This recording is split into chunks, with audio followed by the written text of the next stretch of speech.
Season 1 episode 1. Di negara Prancis, tepatnya di kota Lamartine, diperlihatkan seorang pria bernama Nero tengah digang tepat di tengah gurun. Nero merupakan bandit pembunuh bayaran yang begitu brutal, tak segan-segan untuk mengkhianati dan menghabisi siapapun demi mendapatkan uang. Dan seorang wanita yang berada di depan mata Nero saat itu adalah Borne, yang merupakan penyihir handal dengan kekuatan yang dimiliki. Sebelum eksekusi dilakukan, kita diperkenalkan kehidupan Nero yang sebenarnya. Nero hidup dan tinggal di kota Lamartine yang dikenal sebagai kota perdagangan terbesar dan terkorup, serta merupakan salah satu pengawal dari konsul bernama Roman Hemur. Roman merupakan wali konsul di kota tersebut, serta memiliki 7 pengawal pribadi termaksud Nero di dalamnya. Nero menganggap Roman sudah seperti ayah baginya, dan bahkan rela mati untuk kepentingan Roman semata. Nero berharap suatu hari nanti akan menjadi salah satu pengawal terbaiknya dan menjadikannya sebagai salah satu anggota keluarga. Tak hanya itu, Roman juga memiliki seorang putri bernama Hortense. Hortense harus kehilangan kekasihnya akibat pertempuran dengan salah satu kelompok yang mereka sebut sebagai Paniten. Paniten merupakan sekelompok orang fanatik yang seringkali membuat kekacauan dan meneror seluruh warga pedesaan. Dan tepat di hari itu juga Nero memberikan kesaksian palsu bahwa kematian sang jenderal itu disebabkan oleh kelompok Paniten. Tetapi sebenar faktanya bahwa yang melakukan semua itu adalah Nero dengan alasan tertentu.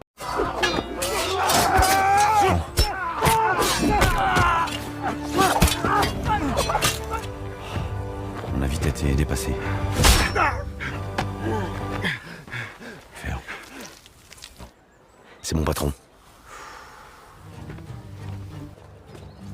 Je m'appelle Nero et je suis le meilleur assassin de Lamartine.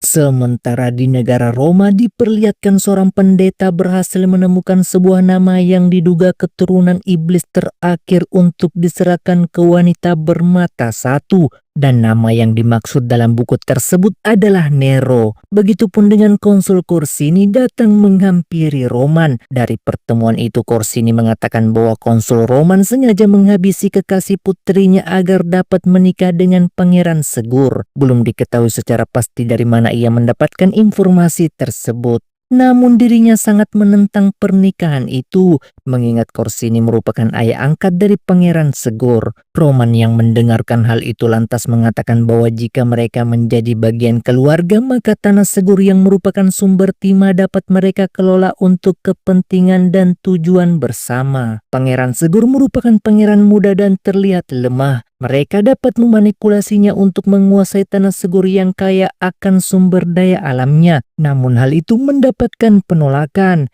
Corsini tidak akan pernah membiarkan sang pangeran untuk menikahi Hortense dengan alasan apapun. Sementara pencarian penyihir Borne untuk menemukan Nero tidak membutuhkan waktu yang lama. Tepat di hari itu juga Borne menawarkan kesepakatan untuk menghabisi konsul Corsini. Dari ketujuh pengawal Roman sebelumnya, tidak ada satupun di antara mereka yang dapat melakukannya. Istana dan penjagaan Corsini menyulitkan Nero menembus benteng pertahanannya. Namun Borne yang mendengar hal itu mengatakan bahwa ia hanya membutuhkan satu orang di antara mereka untuk menghabisi konsul Corsini. Dan seseorang yang ditunjuk untuk melakukan itu adalah Tosan.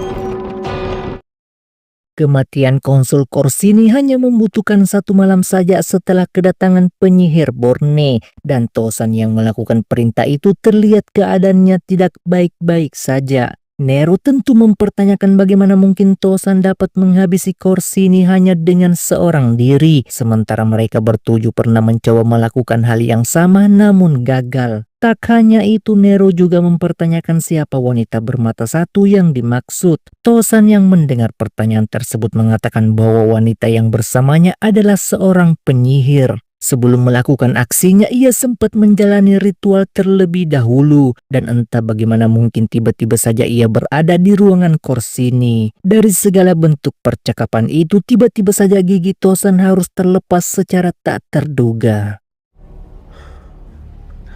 Elle m'a fait une espèce de...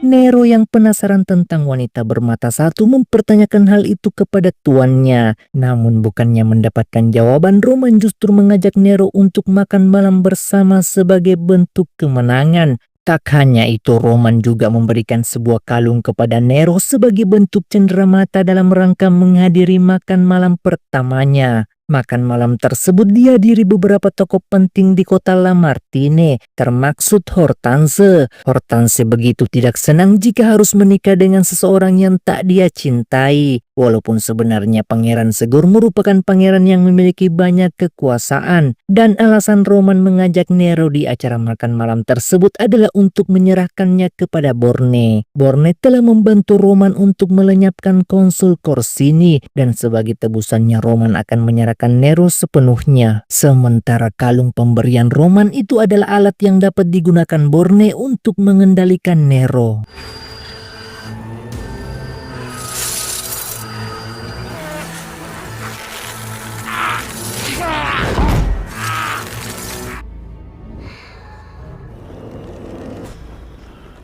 Qu'est-ce qu'elle a? Détachez-le.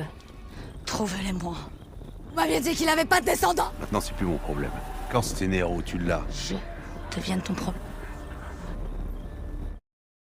Nero saat ini harus berada di dalam penjara sampai Roman berhasil menemukan anaknya, dan ketika berada di dalam sel tersebut tanpa sengaja ia bertemu dengan Tosan. Keadaan Tosan bukan hanya sekedar sakit semata, tetapi ia terkena sihir yang lambat laun pasti akan membuatnya meninggoy. Tak hanya itu, Tosan juga membantu melepaskan Nero dari jeruji besi yang membelenggunya.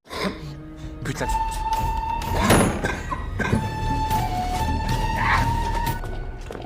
Sementara pencarian anak Nero terus dilakukan oleh keenam pengawal Roman. Termaksud di malam itu juga mereka mendatangi salah satu wanita bernama Mantina. Mantina merupakan salah satu bos wanita penghibur di kota tersebut. Dari pertemuan itu, Mantina mengatakan bahwa Nero telah menjalin hubungan ke salah satu wanitanya bernama Kalista. Kalista telah meninggal setelah melahirkan bayinya, dan anak tersebut dirawat serta dibesarkan di salah satu panti asuhan bernama Sante Mare.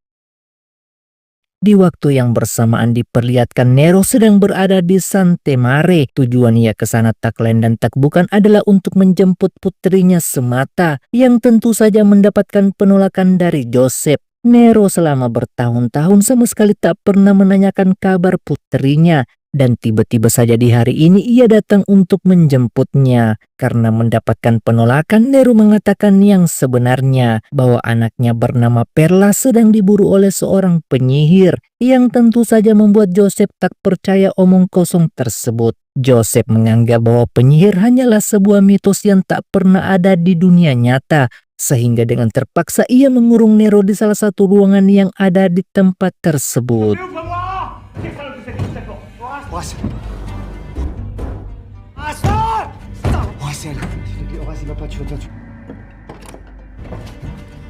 Je cherche un enfant.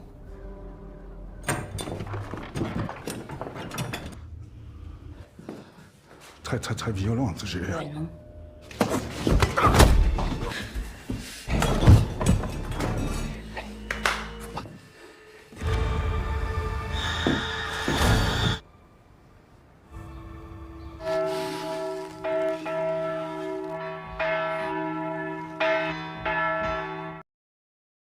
Sementara Tosan yang sebelumnya berada di dalam penjara akhirnya harus meninggoy mengenaskan. Begitupun dengan penyihir Borne yang gagal menemukan Nero dan Perla kembali mendatangi Roman untuk segera menutup seluruh pintu masuk dan keluar kota, serta membuat sayembara bagi siapa saja yang berhasil menemukannya akan mendapatkan hadiah yang layak. Namun belum saja melakukan itu, tiba-tiba saja Nero malah datang ke hadapan mereka. Dari pertemuan itu Nero mengatakan bahwa ia hanya ingin Borne melepas kalung yang mengikat di lehernya, serta berjanji akan menyerahkan Perla secara hidup-hidup. Borne sebenarnya bisa saja melenyapkan Nero kapanpun yang dia inginkan, namun ia tak bisa melakukan itu sampai ia benar-benar menemukan Perla. Sehingga itulah alasannya mengapa Nero begitu berani untuk menemui sang penyihir. D'accord. Faut d'abord m'enlever ça. C'est pas si simple.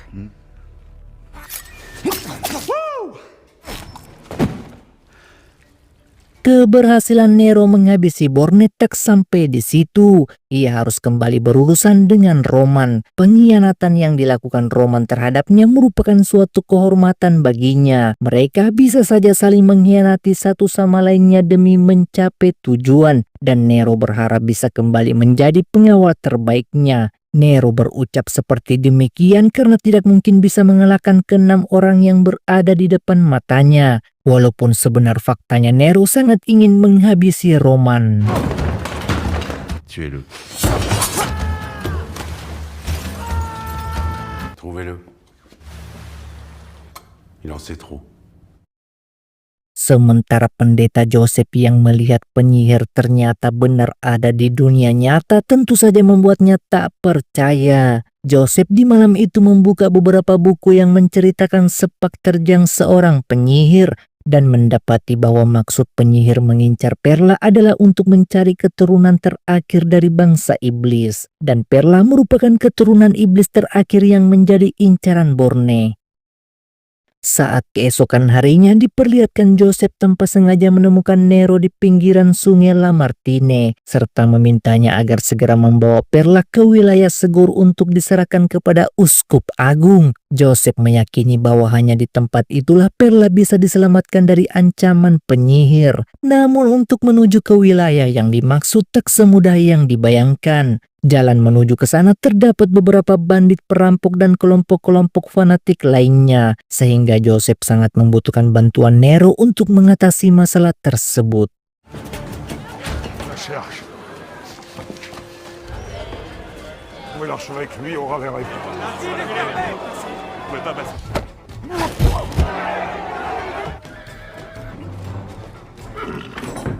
Arrêtez.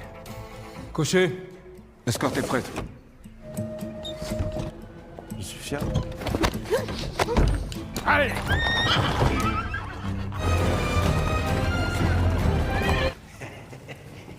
Qu'est-ce que tu fous? T'as quoi? Moi, je vais t'attendre. Vraiment des trucs bizarres, hein.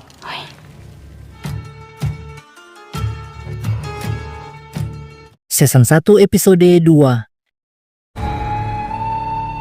Di suatu tempat diperlihatkan pemimpin kelompok paniten tengah berorasi di hadapan seluruh rakyatnya yang tengah mengalami kelaparan serta kekeringan berkepanjangan. Mereka merupakan orang-orang fanatik yang memiliki kepercayaan berlebih terhadap agama atau tokoh tertentu. Termaksud di hari itu juga mereka meyakini bahwa untuk melakukan penebusan dosa mereka harus mengorbankan salah satu anggota keluarga sebagai bentuk persembahan kepada Tuhan. Jika mereka tak bisa menyerahkan anaknya, maka mereka wajib melempar dadu. Permainan dadu menentukan bagian tubuh mana yang harus diambil atau dikorbankan. Trois noirs! Sementara perjalanan Nero menuju ke wilayah Segur berhasil dilakukan dengan cara menyandra Putri Hortense secara diam-diam. Tak hanya itu, Nero juga mengancam sang putri bahwa mereka harus mengambil jalur sungai. Pengawal Lothar yang mendengar hal itu lantas mengatakan bahwa jalur yang dimaksud sangatlah berbahaya jika dilalui. Namun karena terus mendesak sehingga tidak ada alasan bagi Lothar untuk menolak permintaan sang putri. Begitupun dengan Roman yang mengetahui bahwa kusir yang seharusnya mengantar Hortense justru ditemukan dalam keadaan pingsan. Serta meyakini bahwa ulas semua itu tak lain dan tak bukan adalah Nero. Sementara usaha Nero untuk menuju ke wilayah Segur tidak berjalan dengan semestinya, di mana usaha pelariannya akhirnya diketahui oleh pengawal Lothar. Dari pertemuan itu Nero dan Joseph berusaha menjelaskan bahwa mereka hanya ingin membawa Perla ke tempat yang lebih aman. Namun permintaan tersebut tentu saja ditolaknya. Sehingga Nero mengatakan yang sebenarnya, bahwa yang menghabisi konsul Corsini adalah Tosan atas perintah Roman. Tak hanya itu, Nero juga memberitahu bahwa yang melenyapkan kekasih Hortense itu adalah dirinya sendiri atas perintah ayahnya, yang tentu saja membuat Hortense dan pengawal Lothar yang mendengar hal tersebut seakan tak percaya dibuatnya. Nero dit que c'est lui qui a tué Tancred.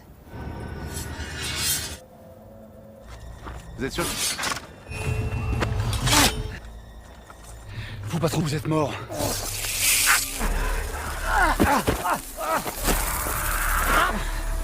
Où est ta fille?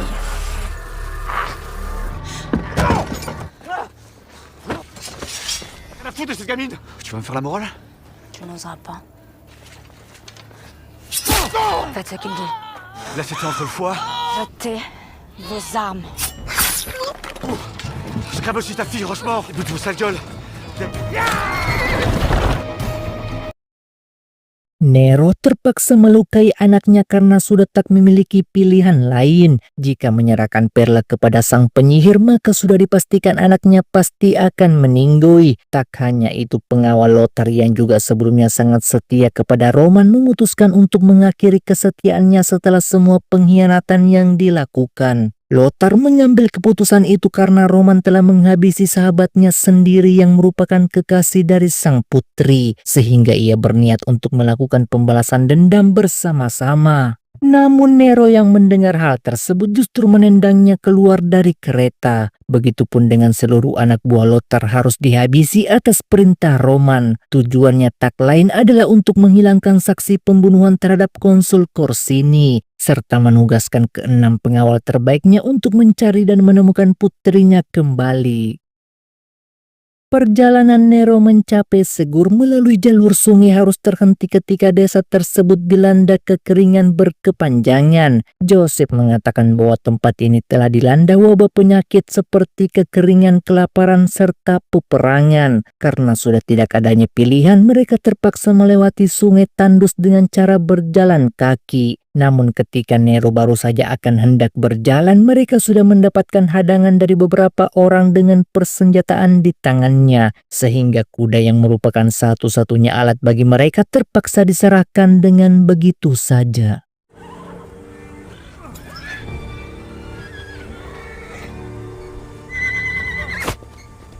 Avançons.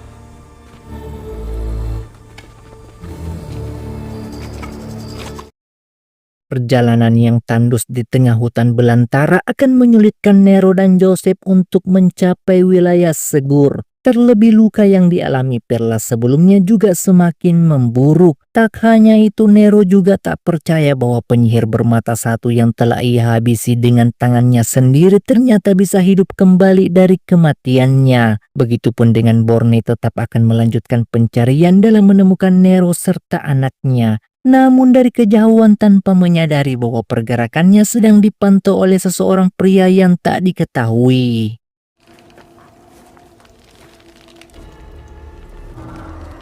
Pourquoi ils font ça? Sage les pénitents. Ils trouvent qu'on n'est pas assez soumis à Dieu.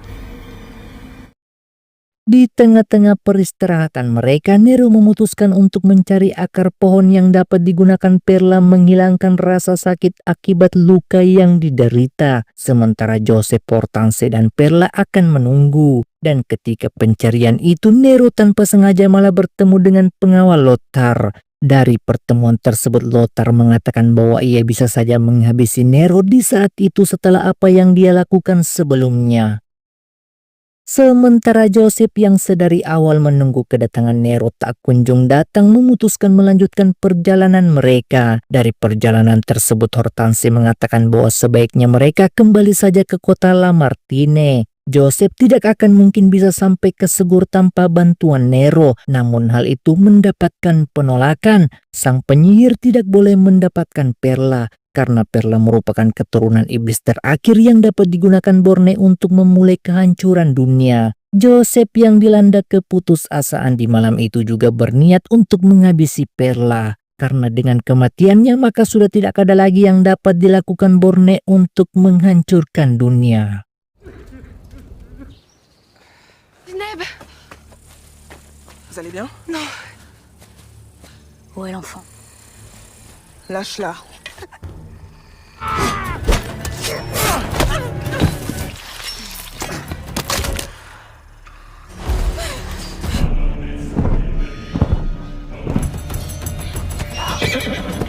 vite!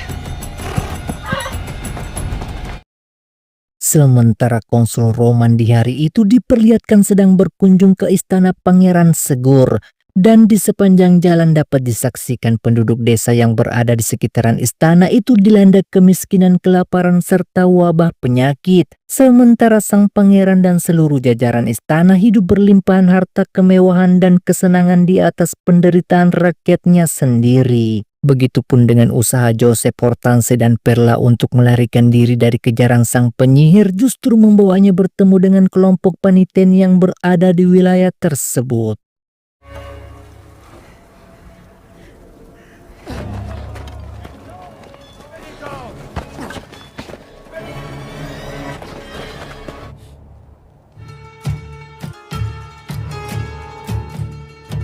Season 1 episode 3. Joseph, Hortense, dan Perla saat ini harus dibawa secara paksa ke hadapan pimpinan kelompok paniten dan akan segera melangsungkan pengorbanan sebagai bentuk penebusan dosa kepada Tuhan. Hortense yang melihat akan hal tersebut mengatakan bahwa dirinya adalah anak dari konsul Roman.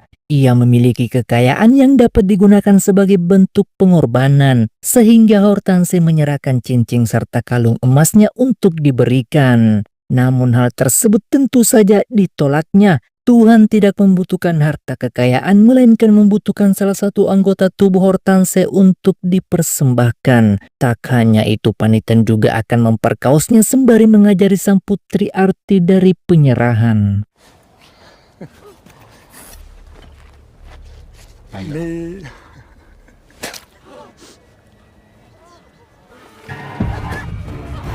Je vais m'occuper de la prince.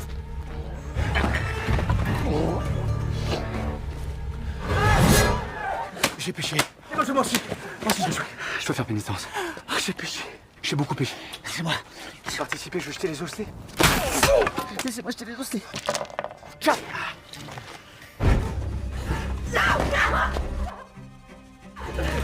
Par exemple, tu ferais quoi? Donc, celui-là. Peut-être celui-là.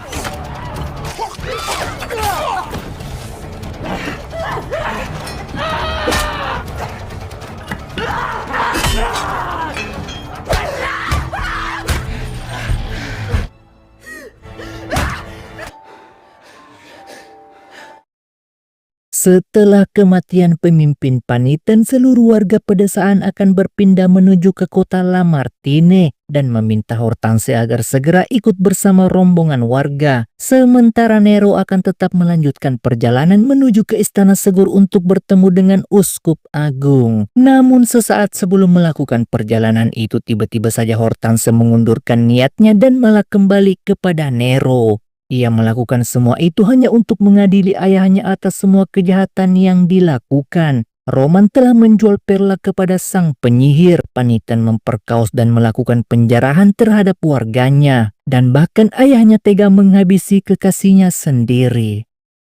Sementara konsul Roman yang sebelumnya telah berada di istana Pangeran Segur akhirnya bisa bertemu secara langsung. Kedatangan Roman ke sana bukan hanya sekedar menjodohkan putrinya dengan pangeran, tetapi untuk mengambil wilayah kekuasaan yang saat ini dikuasai kelompok paniten atas persetujuan Pangeran Segur. Intinya Roman menjanjikan kedamaian serta kemakmuran jika mereka bisa menjadi anggota keluarga. Namun sebenar faktanya bahwa tujuan Roman adalah untuk menguasai tambang timah yang dimiliki Pangeran Segur. Untuk memanipulasi segalanya, Roman harus bertemu secara langsung dengan sang pangeran. Namun untuk melakukan hal tersebut tentu tidaklah mudah, karena Uskup Agung jelas pasti akan menolak permintaan itu, sehingga Roman mendatangi salah satu penasihat dewan bernama Josephine. Josephine merupakan salah satu penasehat sekaligus saudara dari Pangeran Segur. Ia menemui Josephine dengan tujuan mempertemukannya dengan sang pangeran secara empat mata. Dari pertemuan tersebut, Roman membawa Pangeran Segur untuk melihat secara langsung penderitaan rakyatnya. Di bawah kepemimpinan sang pangeran, rakyatnya mengalami kekeringan, wabah, penyakit, dan penuh kesengsaraan.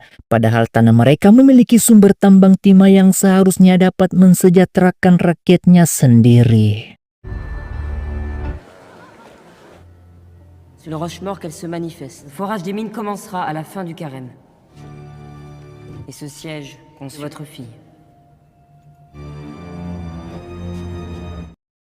Sementara kondisi Nero saat ini terlihat lemah akibat pengaruh sihir dari kalung pemberian Borne. Nero mengalami gejala yang sama seperti yang dialami Tosan, yang lambat laun pasti akan membuatnya meninggal jika kalung yang mengikat di lehernya tidak segera dilepaskan.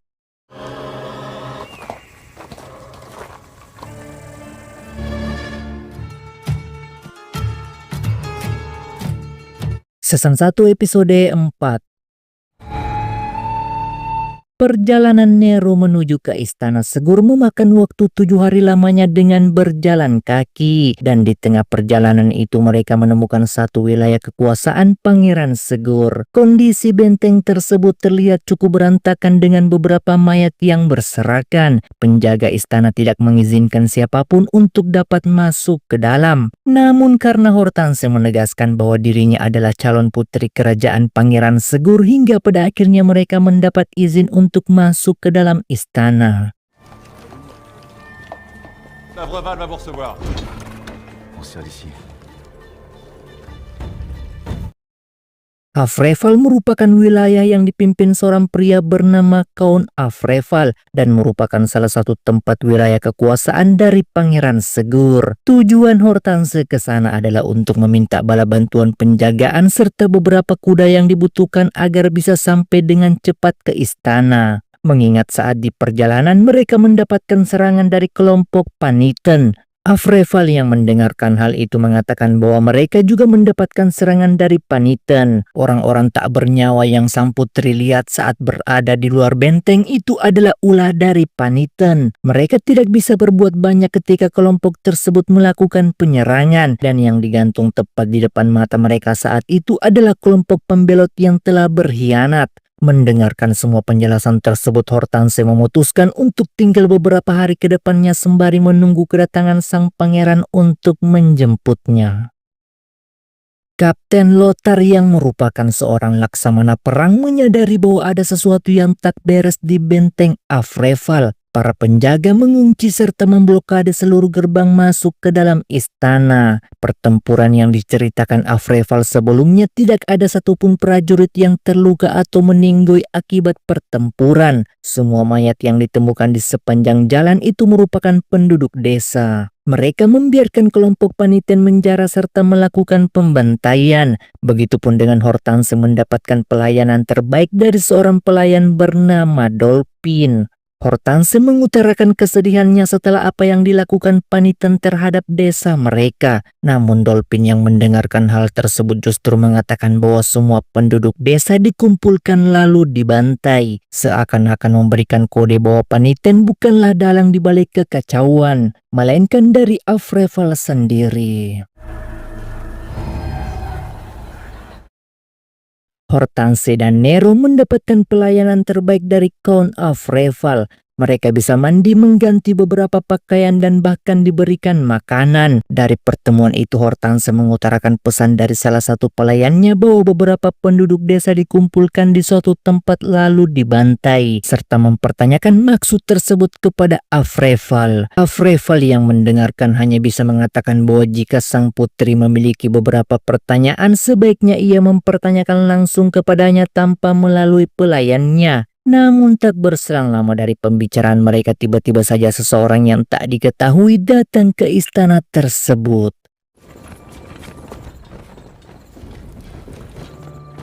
Qu'est-ce que tu fous là, toi?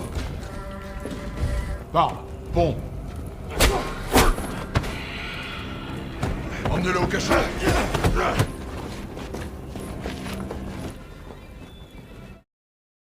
Hubungan kedekatan antara Nero dan anaknya tidaklah berjalan dengan semestinya. Nero tidak mengenal karakter Perla, begitupun sebaliknya Perla hampir tak mengenal ayahnya sendiri. Nero setelah menemui Uskup Agung akan kembali melanjutkan pekerjaannya sebagai pembunuh bayaran di kota Lamartine. Sementara Perla akan ditempatkan di panti asuhan setelah Uskup Agung berhasil menghilangkan sihir tersebut. Nero tidak bisa membawa Perla hidup bersama dengannya, mengingat Nero merupakan pembunuh bayaran yang memiliki begitu banyak musuh. Menempatkan Perla di kehidupannya hanya akan membuatnya terbunuh. Begitupun dengan pria misterius yang ditemukan sebelumnya ternyata mengetahui penyihir bermata satu. Dan bahkan memperingatkan Joseph ketika iblis berhasil memasuki tubuh keturunan terakhirnya, maka akan menjadikannya sebagai penguasa kegelapan.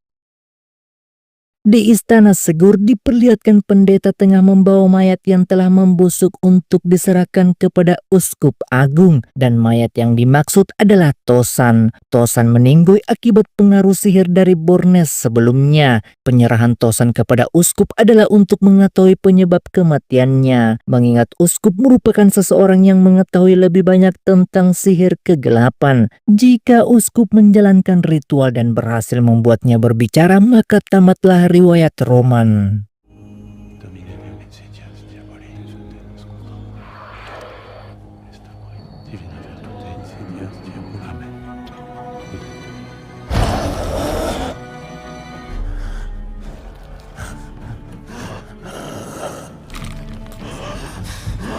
Ne vous inquiétez pas, mon ami. C'est moi. Roman yang tak ingin rahasianya terbongkar kembali mendatangi Josephine. Tujuannya tak lain adalah untuk membantunya melenyapkan Tosan secara diam-diam, karena hanya Josephine lah yang dapat ia manipulasi untuk menjalankan rencananya dengan sempurna.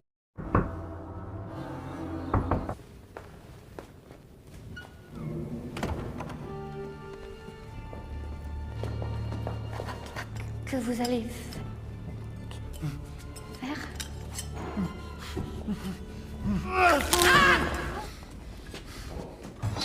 Tenez-le bien.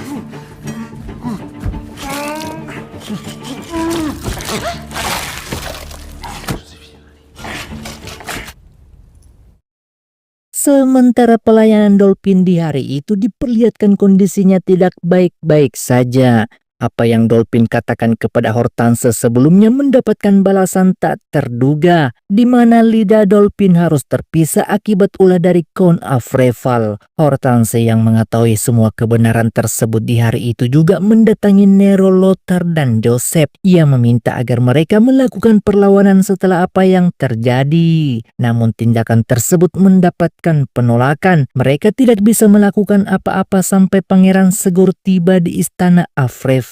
Mengingat keterbatasan jumlah dan senjata yang dimiliki, jika memaksa melakukan perlawanan justru akan membuat mereka semua berakhir meninggoy. Saat malam harinya telah tiba, diperlihatkan Hortense dan Nero kembali melakukan makan malam bersama. Dan terlihat ketegangan terjadi di antara kedua belah pihak. Apa yang dilakukan Afreval kepada pelayannya adalah sebagai bentuk teguran dan aturan yang berlaku di istananya. Seorang pelayan tidak mendapatkan izin apapun untuk menyebarkan cerita tentang tuannya. Jika ketahuan maka ada risiko yang harus ditanggung. Perla yang mendengarkan penjelasan tersebut tiba-tiba saja memberikan pertanyaan bahwa mengapa tidak ada satu orang pun di antara prajurit mengalami luka saat bertempur melawan kelompok Paniten. Mendengarkan pertanyaan itu, Adelma dengan lantang mengatakan bahwa alasan tidak ada prajurit yang terluka karena tidak adanya pertempuran. Pangeran sengaja membantai penduduknya sendiri untuk kepentingannya, dan bahkan kelompok Paniten tidak pernah melakukan penyerangan seperti apa yang telah diceritakan.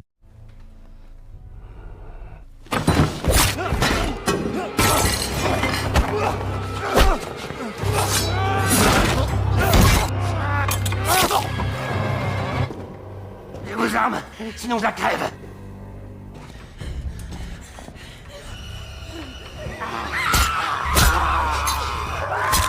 Je suis désolé, par là.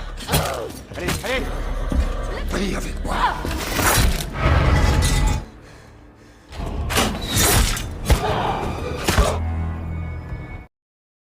Keberhasilan mereka kabur dari tragedi yang menimpa Joseph mengatakan bahwa pria misterius yang berada di dalam istana adalah utusan dari tahta suci. Ia ditugaskan untuk membunuh Perla, mengingat Perla merupakan keturunan iblis terakhir dan penyihir bermata satu yang mereka sangka selama ini mengancam nyawa Perla sebenarnya ingin menjaganya dari pria misterius. Dan alasan sesungguhnya Joseph ingin membawa Perla ke Segur bukan untuk menyelamatkan melainkan untuk menghabisinya sendiri. Non, non! Apocalypse, Nero! Tais-toi! Il a menacé Gno pour la tuer! Vous pensez toujours pouvoir l'interroger? Oublie son rituel. On va où? Le plus loin possible de Ségur.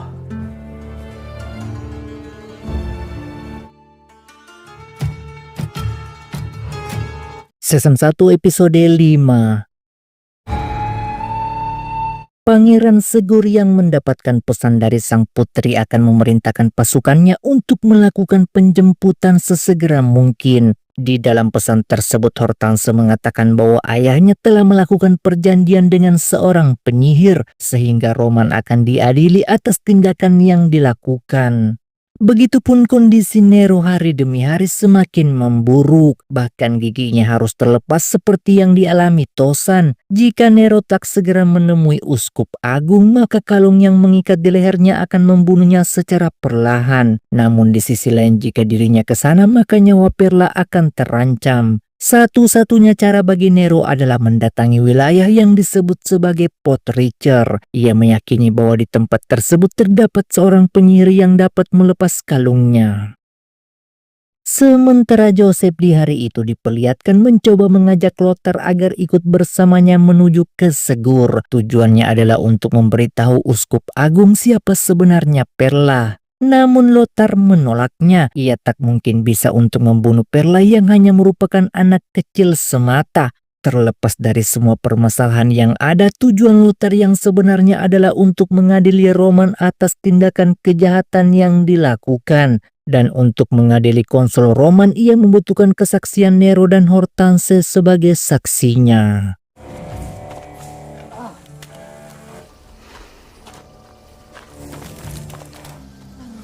S'il vous plaît, messieurs, nous n'avons rien. Attends! Nero? Mon Dieu! Arto? C'est mon meilleur pote. C'est qui elle? C'est ma femme, mon... Une famille? Arto merupakan teman lama dari Nero, serta merupakan pimpinan di desa tersebut. Di dalam desa yang ditinggali, mereka melakukan penjarahan dan perampokan agar tetap dapat bertahan hidup, termaksud menculik beberapa gadis untuk diperjualbelikan, dan bahkan melakukan penyanderaan agar dapat dijual demi mendapatkan uang. Sandra yang berada di depan mata Hortense ternyata merupakan teman dari ayahnya. Tak hanya itu, Arto juga memiliki seorang istri bernama Salome. Salome adalah wanita penyihir yang bisa meramal seseorang hanya dengan pandangan saja. Dan ketika Arto memperkenalkan Nero bahwa mereka akan segera menuju ke Podricer, tentu saja akan sia-sia belaka. Nero akan meninggal 4 hari dari sekarang dan pengakuan Nero bahwa Hortense adalah istrinya itu adalah kebohongan. Salome juga mengetahui bahwa anak yang bersamanya itu memiliki kekuatan jahat yang terpendam. Entendu ce qu'elle a dit, la bohémienne. Écoutez, t'as entendu Arto? Comment elle sait pour Hortense alors? Raconte n'importe quoi. Normal, et moi je vais vivre. Oui, hein, t'as pas le mauvais œil. Vous mangez avec les doigts?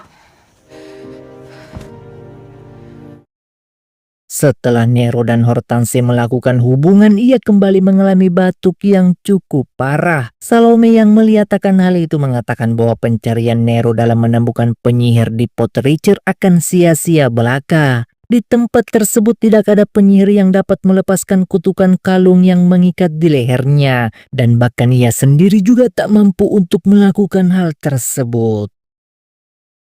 Malam hari kini telah tiba. Arto dan Nero menikmati makan malam bersama sebagai bentuk perjamuannya kepada teman lamanya. Di malam itu Nero menceritakan bagaimana ia bisa bertemu dengan Hortense sehingga ia bisa mempunyai seorang anak. Hortense merupakan wanita penghibur dan dirinya merupakan salah satu pelanggan terbaiknya. Ketika sudah menjalin hubungan yang cukup lama, lahirlah anak pertama mereka yang bernama Perla.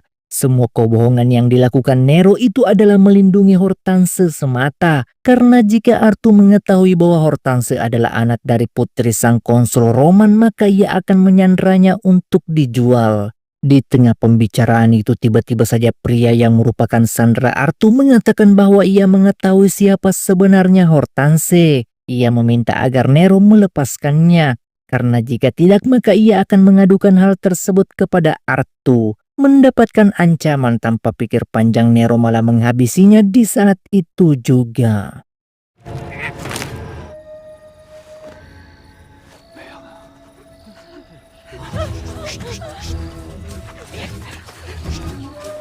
Faut qu'on se tire. Le baron t'a reconnu, je l'ai tué.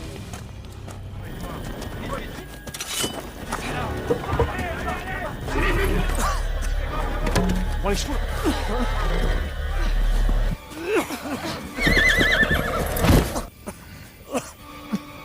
Kegagalan Nero untuk melarikan diri pada akhirnya diketahui. Arthur yang melihat tindakan tersebut tentu saja membuatnya begitu kecewa.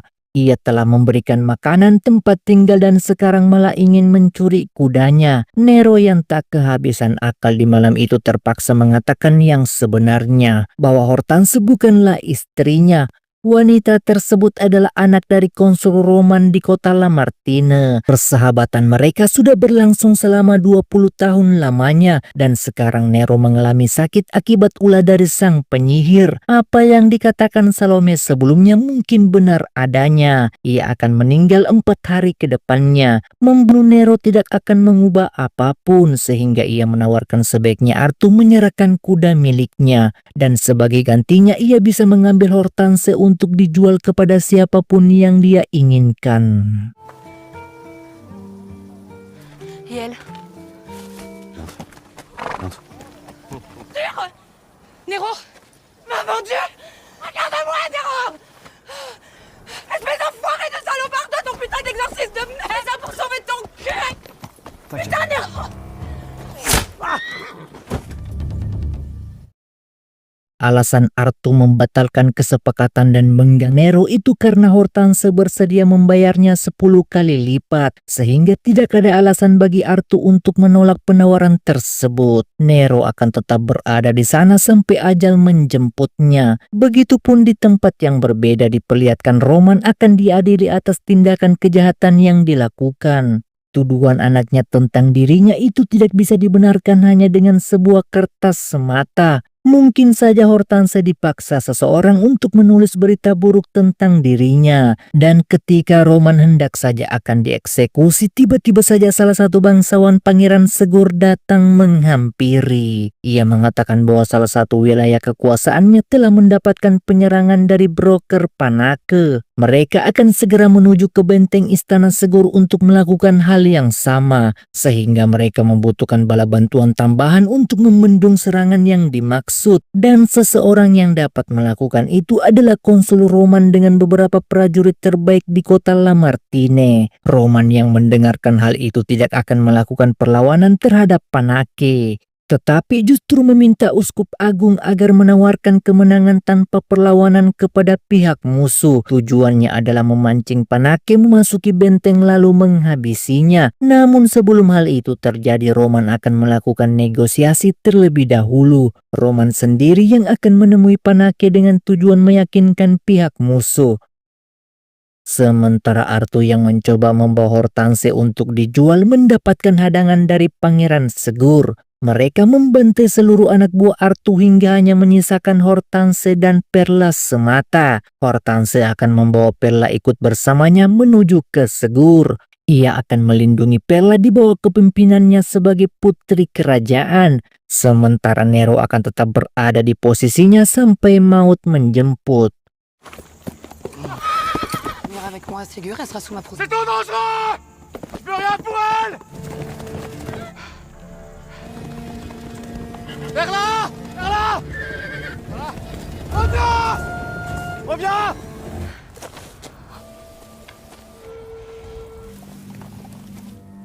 Je suis le consul de Lamartine, fait par le prince de Ségur.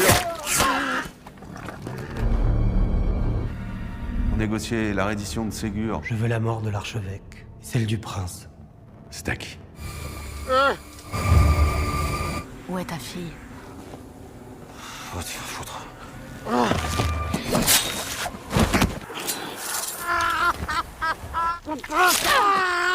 Non, tu vas m'aider à retrouver ta fille. Season 1 episode 6. Nero saat ini menjadi sandera dari penyihir Borne, dan untuk menyembuhkan luka dari kutukan sihir yang telah ia buat, Borne memakan binatang yang menjijikkan lalu dimuntahkan untuk dijadikan obat. Sementara usaha Roman untuk menemui broker Panake berhasil dilakukan. Roman mengatakan bahwa Panake setuju dengan negosiasi yang telah mereka buat. Tanpa menyadari di dalam negosiasi tersebut Roman akan membantunya untuk melenyapkan seluruh keluarga Pangeran Segur demi mendapatkan tambang timah. Begitupun dengan kedatangan Hortense ke istana Segur disambut oleh ayahnya sendiri. Hortense menuntut keadilan setelah apa yang dilakukan Roman terhadap kekasihnya. Dan hukuman yang akan diberikan Hortense bukan untuk melenyapkannya, melainkan melupakan rencananya menguasai tambang timah yang menjadi incaran Roman.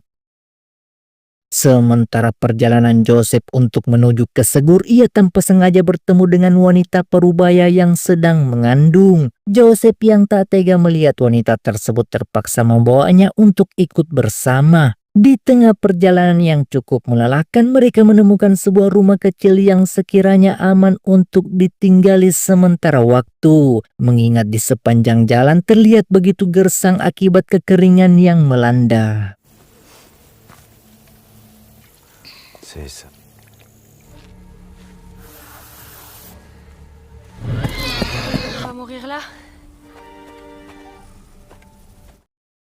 Perla hidup dan tinggal di bawah perlindungan Hortense. Ia tidak akan meninggalkannya seperti apa yang dilakukan Nero. Terlepas dari masalah Nero yang tega menjualnya demi 1 ekor kuda, Hortense menduga bahwa Nero pasti telah meninggoy dan membusuk. Di tengah-tengah percakapan mereka tiba-tiba saja Uskup Agung datang menghampiri. Dari pertemuan tersebut Hortense memperkenalkan bahwa Perla adalah seorang pelayan pribadinya dalam membantu setiap pekerjaan di istana. Tak hanya itu, Uskup Agung juga mempertanyakan alasan Hortense menarik kembali tuduhannya untuk mengeksekusi ayahnya sendiri. Roman telah membuat perjanjian dengan seorang penyihir, dan penyihir yang dimaksud Uskup adalah seseorang yang memburu keturunan iblis terakhir. Jika Hortense mengetahui siapa keturunan iblis terakhir, sebaiknya ia memberitahunya, karena jika menyembunyikan rahasia maka mereka akan membakarnya di depan umum. Dari segala pertanyaan yang Uskup lontarkan, Hortense sama sekali tak mengetahui keturunan iblis yang dimaksud.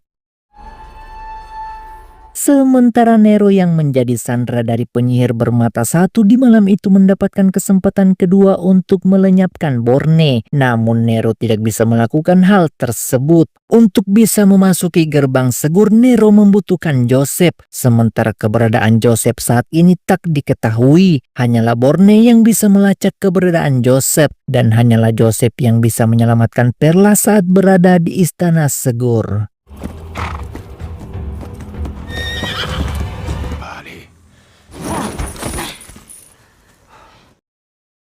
Keberhasilan Borne melacak keberadaan Joseph berhasil dilakukan. Nero meminta bantuan Joseph untuk mengeluarkan Perla dari istana Segur. Namun hal tersebut mendapatkan penolakan. Penolakan yang diterima Nero memaksanya untuk mempenyihir menggunakan belati milik Borne. Jika Borne meninggal maka tidak ada lagi seseorang yang dapat mencegah iblis menguasai dunia. Di tengah perdebatan mereka tiba-tiba saja Azel akan segera melahirkan. Mereka membutuhkan air untuk diberikan kepada Azel, karena jika tidak maka ia akan meninggoy sebelum anaknya terlahir ke dunia. Borne yang mendengarkan hal itu akan membantu mereka menemukan sumber air menggunakan kekuatan sihir yang dimiliki. C'est n'importe quoi.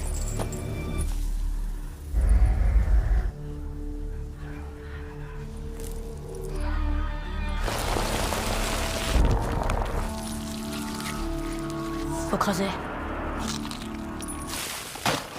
Il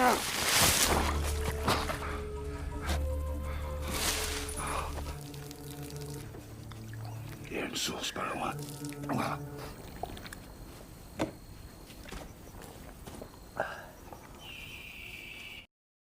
Perjalanan Lothar dan Jineb untuk bisa sampai ke Istana Segur pada akhirnya berhasil dilakukan dengan cukup melelahkan. Dan ketika sampai di tempat yang dimaksud, mereka disambut langsung oleh Hortense. Dari pertemuan itu, Lothar tanpa basa-basi mengatakan bahwa Jineb bersedia untuk menjadi saksi atas kejahatan yang dilakukan Roman. Ia tak membutuhkan bantuan Nero lagi sebagai saksinya. Dan mereka akan segera mengadili Roman seperti apa yang telah direncanakan sebelumnya. Mendengarkan penjelasan tersebut, Hortense telah membatalkan hukuman mati terhadap ayahnya, serta memenjarakan mereka berdua di saat itu juga.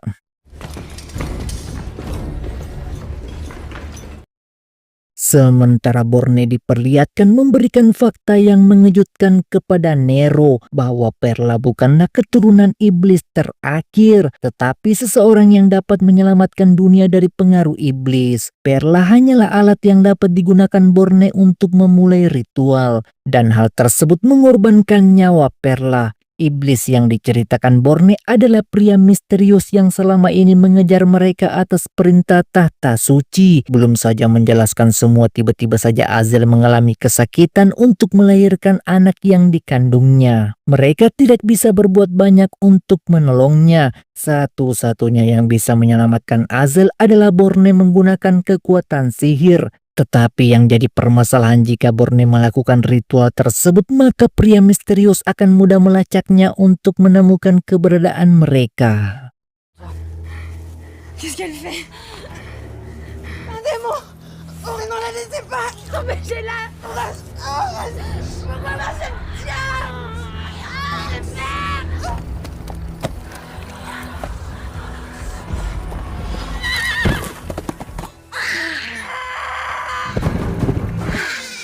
Il arrive.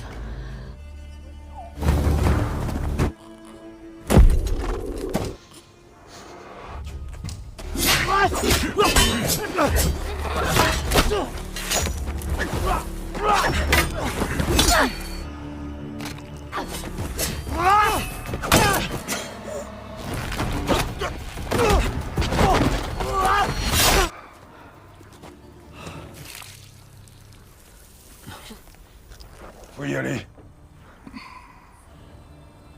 Azel, tu es ton propre enfant. Tu as tué ton enfant. Qui avait laissé le démon nous souiller? Vous qui l'avez tué. Tu l'as... Oh, c'est bien. Manitos! Erwan!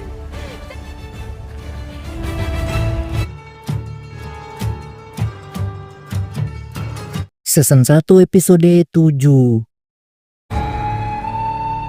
Perla yang tinggal di Istana Segur di malam itu tanpa sengaja bertemu dengan pangeran. Dari pertemuan tersebut, Perla mengatakan bahwa dirinya akan pergi meninggalkan istana mengingat ia adalah keturunan terakhir iblis. Jika tetap berada di sana, maka hanya akan membahayakan nyawa mereka. Mendengarkan hal tersebut tentu saja membuat Pangeran Segur tak percaya. Perla tidak memiliki ciri-ciri yang dimaksud, sehingga sang pangeran berniat membawanya menemui Uskup Agung. Pangeran menjamin keselamatan Perla jika Uskup Agung berani untuk menyakitinya. Dan ketika pertemuan itu terjadi, Uskup melakukan semacam ritual untuk membuktikan tuduhan yang dimaksud.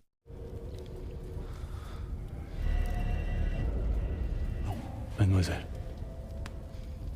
vous n'êtes pas la dernière descendante du... Merci, monseigneur. Sementara perjalanan Nero dan Borne menuju ke Istana Segur pada akhirnya berhasil dilakukan. Di sana terlihat seluruh penduduk desa lari meninggalkan kota, mengingat broker Panake akan segera tiba melakukan penyerangan terbesarnya. Begitupun Roman untuk bisa membawa sang pangeran ke hadapan Panake akan memalsukannya dengan salah satu seseorang yang mirip. Karena jika pangeran yang berhadapan secara langsung, resikonya terlalu besar bagi keselamatannya sendiri. Usaha Borne dan Nero memasuki gerbang istana hanya bisa dilakukan Joseph semata. Tak hanya itu, Borne juga memberikan sebuah batu yang dapat digunakan sebagai alat teleportasi agar bisa berada di tempat yang dituju. Batu yang dimaksud hanya bisa berfungsi ketika Joseph menempatkannya dengan benar. Cara tersebut merupakan cara yang sama dilakukan Borne kepada Tosan. Namun Nero tidak akan meninggoy jika mengikuti arahan serta petunjuknya.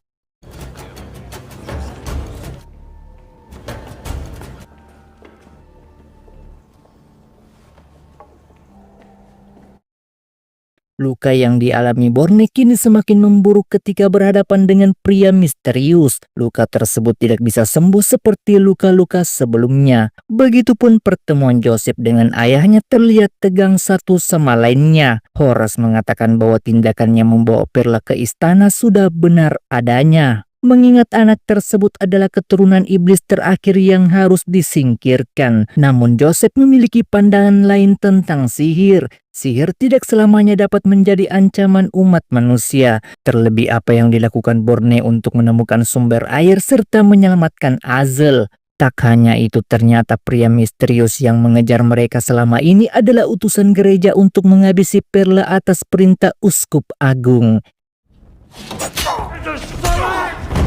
Mais qu'aurait dû faire les pères?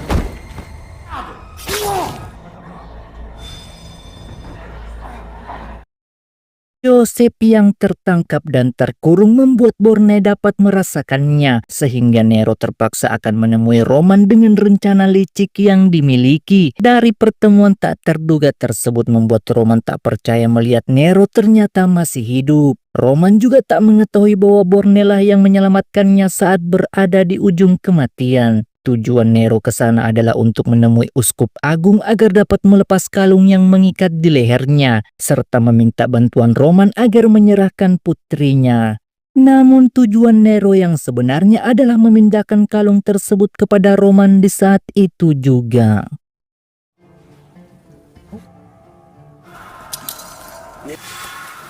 Nero, enlève-moi ça, putain. Ma fille d'abord. Roman yang tidak memiliki pilihan lain terpaksa menemui Perla sembari memberitahu bahwa ayahnya masih hidup. Perla yang melihat Nero berada di depan mata seakan tak percaya dibuatnya. Nero meminta agar Perla segera ikut bersamanya untuk meninggalkan istana, karena jika terus berada di sana maka nyawanya akan terancam. Namun Perla justru menolaknya. Uskup memberitahu bahwa dirinya bukanlah keturunan iblis terakhir. Hidupnya akan aman ketika berada di tangan Hortense. Tak hanya itu, Perla juga mempertanyakan di mana kalung yang dikenakan ayahnya. Perla menduga bahwa Nero menjualnya kepada sang penyihir seperti yang telah ia lakukan terhadap Hortense untuk mendapatkan seekor kuda. C'est ça, Perla. Perla, Perla! Waktu yang dinanti-nantikan kini telah tiba, di mana di hari itu Pangeran Segor dan Hortense akan segera melangsungkan pernikahan mereka. Dan ketika hendak saja melakukan hal tersebut, tiba-tiba saja Uskup Agung datang menghampiri. Ia berorasi di hadapan seluruh jamaatnya bahwa di tengah-tengah mereka terdapat seseorang dengan keturunan iblis. Pernyataan itu bisa dibenarkan dengan kesaksian Joseph sebagai saksinya. Sang pangeran yang mendengar penjelasan tersebut mengatakan bahwa sebelumnya Uskup memberitahu bahwa Perla bukanlah iblis, dan mengapa sekarang pernyataan itu telah berbeda. Namun dari segala bentuk pertanyaan yang dilontarkan, Uskup malah menangkap sang pangeran di saat itu juga. Ça va? Sementara Borne diperlihatkan akan segera melakukan ritual untuk membawa Nero memasuki gedung istana dengan bantuan iblis. Nero akan berteleportasi melalui dunia para arwah dan akan bertemu dengan orang-orang yang telah meninggal, termaksud istrinya sendiri.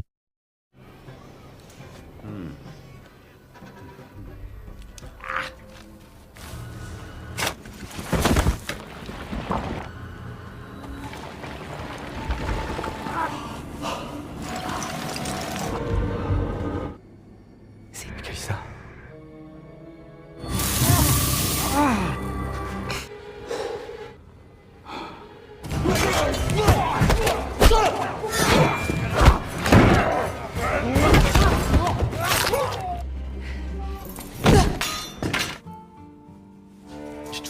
Quoi, pour sortir d'ici? De l'aide. T'as prévu quoi? Du dehors. Rencana penyerangan yang akan dilakukan broker Panake akhirnya terwujud dengan mendatangi Istana Segor dengan ribuan bala tentara yang dimiliki, dan seseorang yang menyerupai sang pangeran datang menemui Panake untuk memberikan kunci tahta sebagai bentuk kesepakatan. Panake bukanlah seseorang yang dapat dibodohi. Ia mengetahui bahwa yang berada di depan matanya bukanlah sang pangeran. Tak hanya itu, Panake juga yang sebelumnya ingin menghabisi Uskup Agung ternyata merupakan pimpinannya. Uskuplah dalang dari berbagai kekacauan yang terjadi, dan dialah yang memerintahkan Panake untuk membantai beberapa wilayah kekuasaan sang pangeran. Begitupun dengan penyihir bermata satu berhasil memasuki benteng berkat bantuan dari Nero. Namun ketika Borne berhasil menemukan Perla, tiba-tiba saja Panake melakukan penyerangan hingga membuatnya harus meninggoy mengenaskan.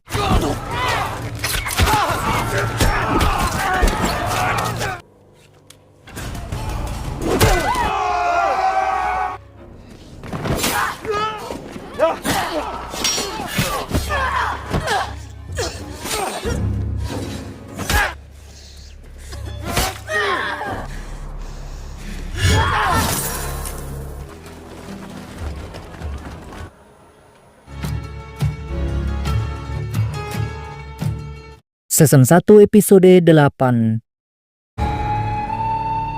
Keberhasilan Nero melarikan diri dari kejaran Panake berhasil mereka lakukan, namun tidak dengan sang pangeran yang mengalami luka tusuk tepat di perutnya, sementara Joseph akan dieksekusi di hari itu juga. Corrompu, c'est cette scène.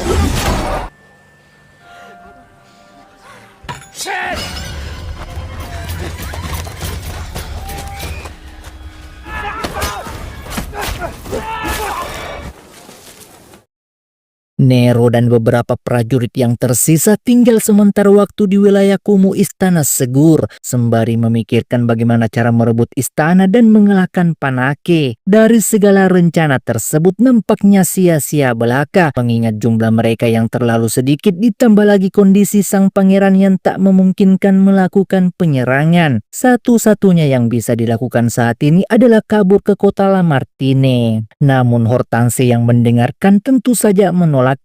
Hortense berencana menyusup masuk ke Istana Segor melalui jalan rahasia, dan ketika mereka tiba di tempat yang dimaksud, mereka bisa menghabisi Panake dan juga Uskup Agung. Karena keberanian yang dilontarkan tersebut sehingga para prajurit menganggap Hortense sebagai sang putri kerajaan, walaupun sebenarnya pangeran dan Hortense itu belum melangsungkan pernikahan mereka.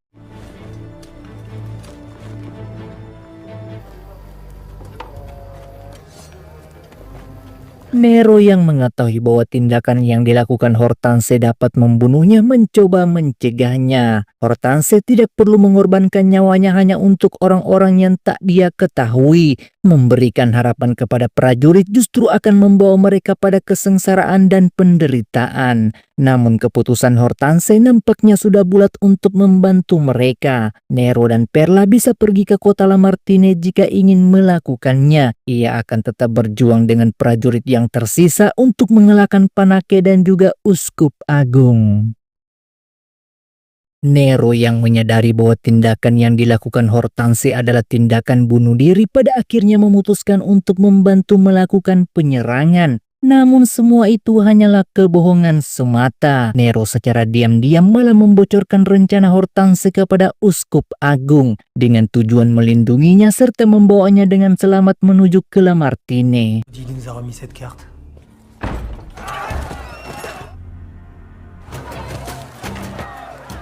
Retourne à Lamartine, c'est la seule chose à faire. C'est lui. Pourquoi t'es ici plutôt qu'à la planque? Si, Hortense, il a pas réussi à te convaincre, alors il a trouvé pour que tu nous accompagnes. C'est ça de mourir en héros. Akibat ulah Nero pada akhirnya menggagalkan semua rencana Hortense. Ia tak mungkin bisa meninggalkan prajuritnya ketika harus dibantai. Namun di sisi lain, jika bertahan di tengah kondisi seperti sekarang, maka mereka semua akan meninggoy. Roman menegaskan agar mereka sebaiknya kembali ke Lamartine mempersiapkan pasukan untuk membantu Pangeran Segur. Itu jauh lebih baik ketimbang bertahan di situasi seperti sekarang. Di tengah kondisi yang mencekam, tiba-tiba saja Nero melakukan penyerangan untuk menghabisi Panake dengan seorang diri.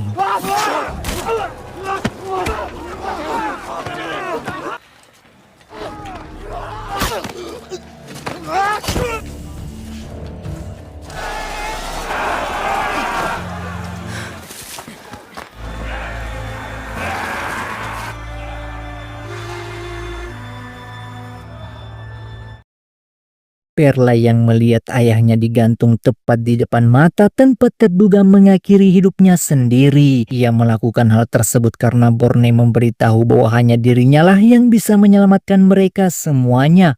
Tak hanya itu, kematian Perla justru membawa wilayah yang sebelumnya dilanda kekeringan berkepanjangan kini menjadi subur seketika.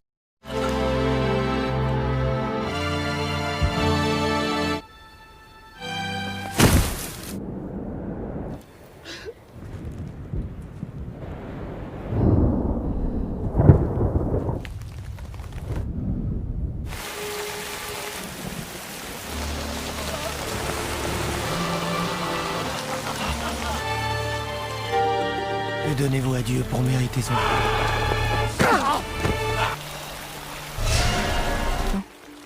Écrive.